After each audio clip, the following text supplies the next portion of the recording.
Hello students, welcome back to our channel. TS EAMCET 2025 సంబంధించి students ఎవరైతే ఉన్నారో మీ అందరికి ఒక ఇంపార్టెంట్ అండ్ గుడ్ న్యూస్ అయితే రావడం జరిగిందనమాట.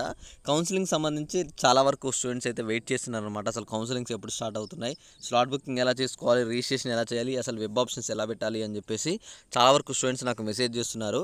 అయితే ఇక్కడ మీ అందరి కోసం ఒక ఇంపార్టెంట్ అప్డేట్ అయితే తీసుకొని రావడం జరిగింది. మనకి అఫీషియల్గా టీఎస్ ఎంసెట్ నుంచి మనకైతే ఒక అప్డేట్ వచ్చిందనమాట కౌన్సిలింగ్ సంబంధించి. అయితే మీరు ఇక్కడ చూసుకున్నట్లయితే కౌన్సిలింగ్పై ఇక్కడ మీరు చూడండి, ఎవరికైనా సరే కౌన్సిలింగ్ ఎలా చేయాలి మొబైల్లోనే తెలియదు అనుకుంటే, స్లాట్ బుకింగ్ ఎలా చేసుకోవాలని తెలియదు అనుకుంటే కింద డిస్క్రిప్షన్లో మీకు ఒక టెలిగ్రామ్ గ్రూప్ లింక్ ఇచ్చానమాట. మీరు డైరెక్ట్ ఆ గ్రూప్లో జాయిన్ అయితే ఆ గ్రూప్ వల్ల యూజ్ అయింది ఒకసారి చెప్తా వినండి. మీకు తర్వాత ఎంసెట్ ఫస్ట్ స్లాట్ బుకింగ్ ఉంటుంది. స్లాట్ బుకింగ్ అయిపోయిన తర్వాత సర్టిఫికేట్ వెరిఫికేషన్ చేసుకుంటారు. వెరిఫికేషన్ చేసిన తర్వాత వెబ్ ఆప్షన్స్ అనమాట. మనకి వెబ్ ఆప్షన్స్ పెట్టుకోవడం అంటే, ఇప్పుడు కొంతమంది ఏంటంటే 1,20,000 ర్యాంక్ వచ్చి ఉంటుంది. వాళ్ళు ఏం చేస్తారంటే వెబ్ ఆప్షన్స్ అనేవి టాప్ 10 కాలేజ్లో పెడతారు. అలా పెట్టడం వల్ల ఏమవుతుందంటే వాళ్ళకి ఈ ఫస్ట్ ఫేజ్లోనే మనకి సీట్ అనేది రాదనమాట.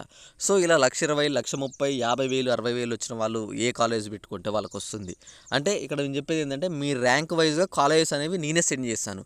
మీరు టెలిగ్రామ్ గ్రూప్లో జాయిన్ అయితే మీకు అక్కడ నేను ఒక ఐడి పెడతాను అనమాట. వెబ్ ఆప్షన్ స్టార్ట్ అవ్వగానే మీరు ఆ ఐడికి డైరెక్ట్ నా ర్యాంక్ ఒక 50,000, నా క్యాస్ట్ వచ్చేసి ఇలా బీసీబీనో బీసీసీనో ఇలా ఏదో ఒక మీరు పెట్టేసి నాది ర్యాంక్ అని పెడితే నేను డైరెక్ట్గా మీకు పీడిఎఫ్ అనేవి ఈ వెబ్ ఆప్షన్స్ పెట్టుకోండి అని చెప్పేసి ఒక 10-15 కాలేజెస్ అయితే నేను సెండ్ చేస్తాను అనమాట.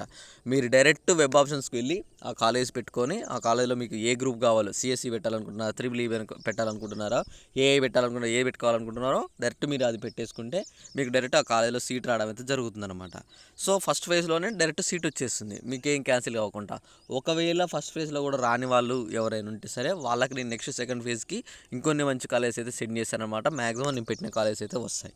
ఓకేనా? ఇంకా మీకు ఏమైనా డౌట్ ఉంటే ఒకసారి కామెంట్ చేయండి. ఈ వీడియోని మీ తోటి రైతు అందరికీ, మీ ఫ్రెండ్స్ అందరికీ అయితే షేర్ చేసేయండి. Okay, thanks for watching. Thank you guys. జై హింద్.